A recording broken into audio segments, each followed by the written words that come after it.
नमस्कार साथियों, मैं असगर खान स्वागत करता हूं आप सभी का Asghar GK official YouTube channel में। तो एसएससी जीडी 2026 के 100 मोस्ट इम्पोर्टेंट क्वेश्चन पार्ट 3 है साथियों। पार्ट 1 पार्ट 2 अगर आपने नहीं देखा है प्यारे साथियों तो आप देख सकते हैं, प्लेलिस्ट में भी अपलोड हो चुके हैं और कोर्स में भी अपलोड हो चुके हैं। ठीक है, तो एसएससी जीडी 2026 के most important question 25 MCQ question cover किए गए हैं साथियों। आज का पार्ट 3 है। पार्ट 3 में आपके 25 एमसीक्यू क्वेश्चन ऐड किए गए हैं। तो प्यारे साथियों चलिए स्टार्ट करते हैं आज का सेशन। आज का सेशन स्टार्ट करने से पहले साथियों, अगर आपने हमारे यूट्यूब चैनल को सब्सक्राइब नहीं किया है तो सब्सक्राइब जरूर कर लीजिएगा। चलिए आज का पहला सवाल स्क्रीन में आ चुका है, ध्यान दीजिएगा साथियों। आज का पहला प्रश्न ध्यान दीजिएगा। भारत में पहली बार सिक्के किसके काल में निम्नलिखित में से प्रचलित हुए थे? Option A Maurya, option B उत्तर वैदिक, option C Sindhu, option D Gupta. प्यारे साथियों, भारत में पहली बार सिक्के किस काल में निम्नलिखित में से प्रचलित हुए थे? तो ऑप्शन बी इसका राइट आंसर हो जाएगा। उत्तर वैदिक काल में भारत में सिक्के प्रचलित हुए थे। ऑप्शन बी इसका राइट आंसर हो जाएगा। चलिए अगला प्रश्न।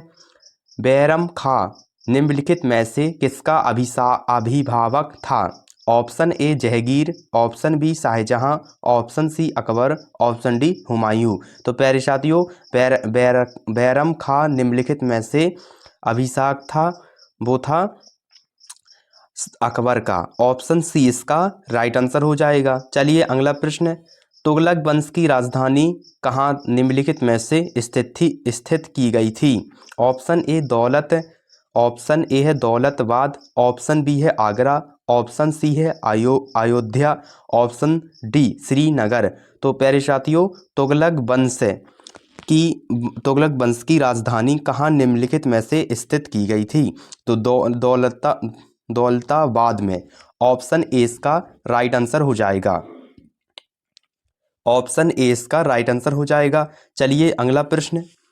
बाबर ने अपनी आत्मकथा निम्नलिखित में से किस भाषा में लिखी? Option A Farsi, option B Turki, option C Arabi, option D Hindi. तो साथियों, बाबर ने अपनी आत्मकथा निम्नलिखित में से जो लिखी है वो किस में लिखी थी?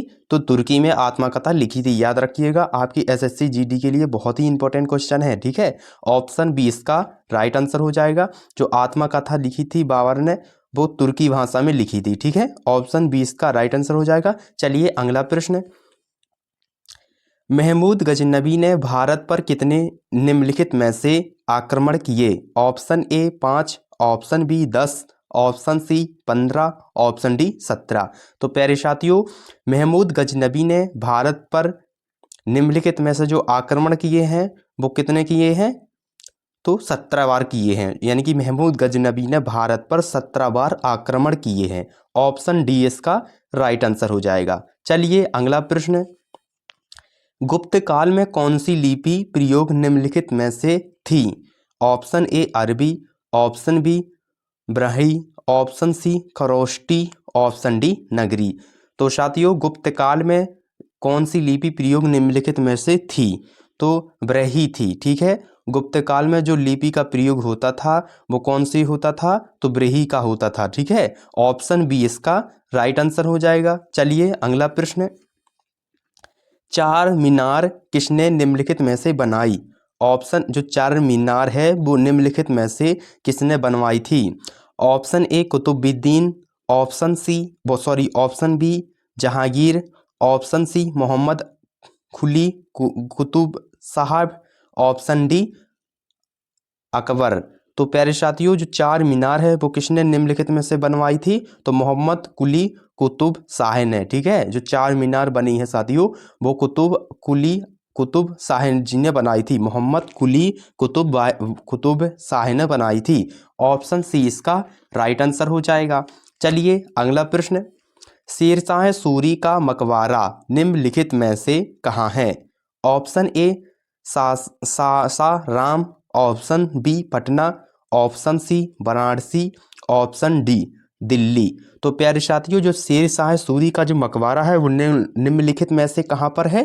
तो पटना में, सासाराम में है। ठीक है, ऑप्शन ए इसका राइट आंसर हो जाएगा। सासाराम में है। ठीक है, ऑप्शन ए इसका राइट आंसर हो जाएगा। चलिए अगला प्रश्न। हुमायूं की मृत्यु निम्नलिखित में से कैसे हुई? ऑप्शन ए है युद्ध में, ऑप्शन बी सीढ़ियों से गिरकर, ऑप्शन सी बीमारी से, ऑप्शन डी तीर से। तो प्यारे साथियों, हुमायूं की मृत्यु जो हुई थी वो सीढ़ियों से गिरकर हुई थी। ठीक है, ऑप्शन बी इसका राइट आंसर हो जाएगा साथियों। चलिए अगला प्रश्न।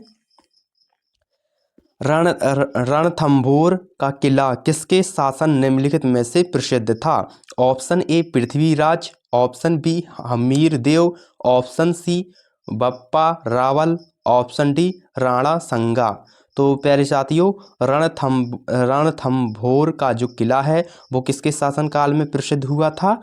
तो हमीर देव के। ठीक है, याद रखिएगा, हमीर देव के शासनकाल में रणथंभौर का किला प्रसिद्ध हुआ था। ऑप्शन बी इसका राइट आंसर हो जाएगा। चलिए अगला प्रश्न है। तैमूर ने भारत पर कब निम्नलिखित में से आक्रमण किए? ऑप्शन ए 1398 में, ऑप्शन बी 1420 में, ऑप्शन सी 1250 में, ऑप्शन डी 1505 में। तो प्यारे साथियों, तैमूर ने भारत पर कब आक्रमण किए थे? तो 1398 में। ठीक है, ऑप्शन ए इसका राइट आंसर हो जाएगा। चलिए अगला प्रश्न ध्यान दीजिएगा।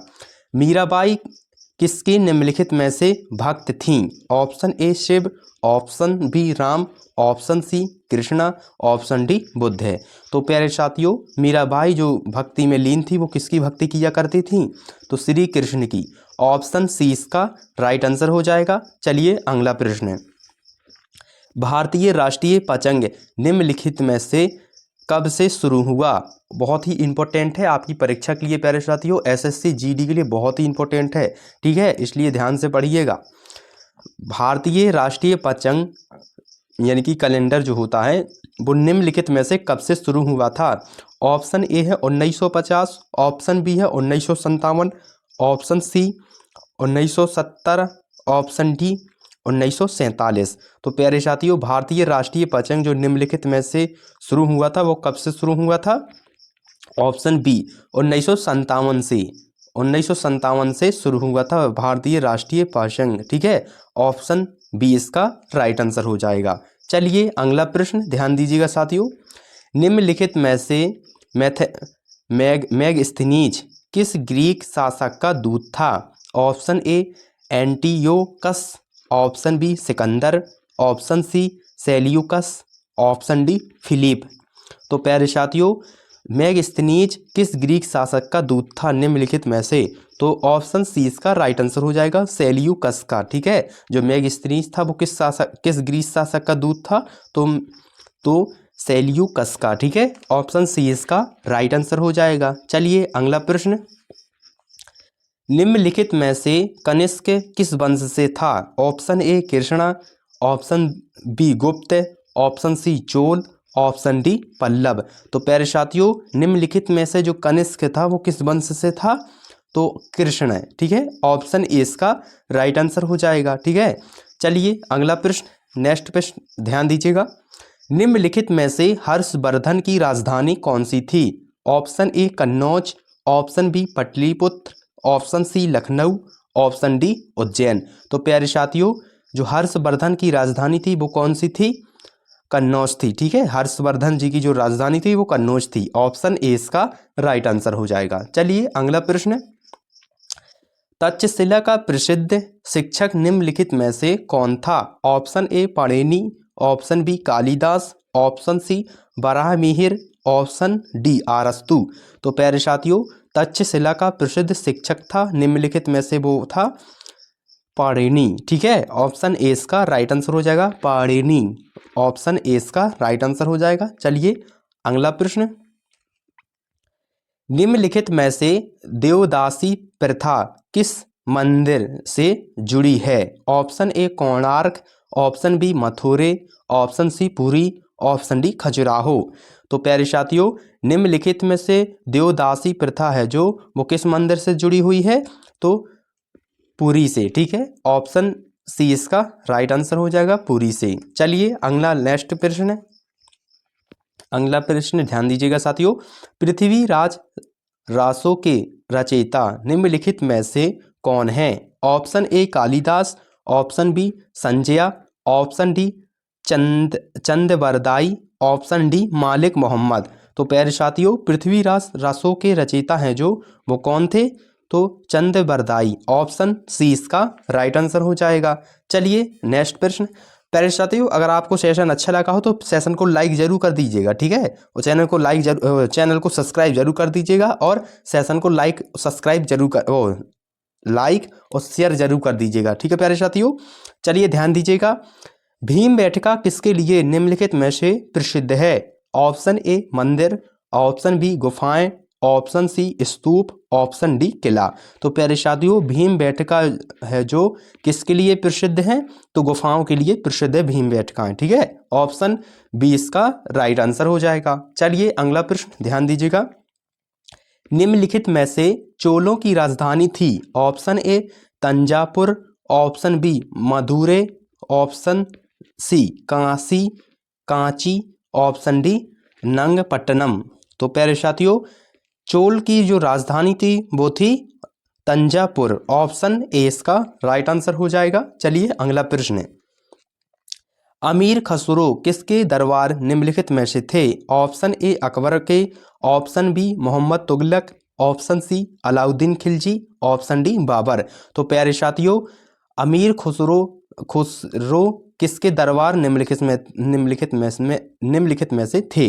तो अलाउद्दीन खिलजी, ऑप्शन सी इसका राइट आंसर हो जाएगा, याद रखिएगा, ठीक है। अलाउद्दीन खिलजी के दरबार में ही अमीर खुसरो रहते थे, ठीक है। अमीर खुसरो है जो किसके दरबार रहते थे? तो अलाउद्दीन खिलजी के, ठीक है, ऑप्शन सी इसका राइट आंसर हो जाएगा। चलिए अगला प्रश्न, निम्नलिखित में से राणा संघ किस राज्य से थे? ऑप्शन ए मारवाड़, निम्नलिखित में से राणा संघ किस राज्य से थे? Option A Marwar, option B Mewar, option C Malwa, option D Ajmer. तो प्यारे साथियों, राणा संघ है वो किस राज्य से थे? तो मेवाड़ से, ठीक है, ऑप्शन बी इसका राइट आंसर हो जाएगा। चलिए अगला प्रश्न ध्यान दीजिएगा, ठीक है, निम्नलिखित में से हड़प्पा के लोग किस फसल से जुड़े थे? ऑप्शन ए कपास, option B soybean, option C चावल, ऑप्शन डी दाल। तो प्यारे साथियों, जो हड़प्पा संघ के लोग थे वो किस फसल से जुड़े थे? तो कपास से जुड़े थे, ठीक है, ऑप्शन ए इसका राइट आंसर हो जाएगा। चलिए अगला प्रश्न, रत्नावली किसकी रचना निम्नलिखित में से है? यहाँ पर थोड़ा ज्वाइंट हो गया है, यहाँ रचना लिखा है, फिर निम्नलिखित में अलग है, यहाँ पर थोड़ा एडिटिंग में वो हो गया, ठीक है, तो ये समझ जाइएगा। तो रत्नावली किसकी रचना निम्नलिखित में से था? Option A Tulsidas, option B Harsha, option C Kalidas, option D Varahamihira. तो प्यारे साथियों, रत्नावली है जो वो किसकी रचना थी निम्नलिखित में से? तो हर्ष की थी, ठीक है, ऑप्शन बी इसका राइट आंसर हो जाएगा। साथियों, ये थे पार्ट 3 के 25 MCQ क्वेश्चन, जो मैंने आपके पार्ट 3 में 25 MCQ क्वेश्चन कवर किए हैं और पढ़ाए हैं, ठीक है। तो साथियों, SSC GD 2025 की परीक्षा के लिए बेहद ही महत्वपूर्ण है। मैं पार्ट बाई पार्ट भी आपकी इसके लिए बनाता हूं। SSC GD के लिए पार्ट बाई पार्ट मैंने वीडियो भी अपलोड कर दी है। अगर आपने पार्ट 1 पार्ट 2 नहीं देखा है तो प्लीज़ साथियों आप देख लीजिएगा, कोर्स में अवेलेबल है और प्लेलिस्ट में भी अवेलेबल है, ठीक है, उपलब्ध है। तो साथियों, आप मेहनत करती रहिए, लगातार पढ़ते रहिए, मेरी वीडियो लगातार आप देखते रहिए, जब आप समझ पाएंगे। अगर आप बीच से ही पढ़ेंगे तो आप ऐसे नहीं समझ पाएंगे, आपको लगातार मेहनत करनी होगी। जब तक आपके पेपर नहीं हो जाते आप मुझसे जुड़ जाइएगा, चैनल को जरूर सब्सक्राइब कर लीजिएगा, लगातार मेहनत करिएगा, आपका एग्जाम क्वालिफाइड होगा, ठीक है। आपकी GK GS तो बेशक मजबूत हो जाएगी, क्योंकि मैं पाठ्यक्रम के अनुसार ही मैं आपको पढ़ाता हूँ, ठीक है। तो साथियों, मिलते हैं पार्ट 4 में। जब तक लिए जय हिंद, जय भारत। अपनी तैयारी मजबूत करते रहिए और अपने जीवन में रहिए। धन्यवाद।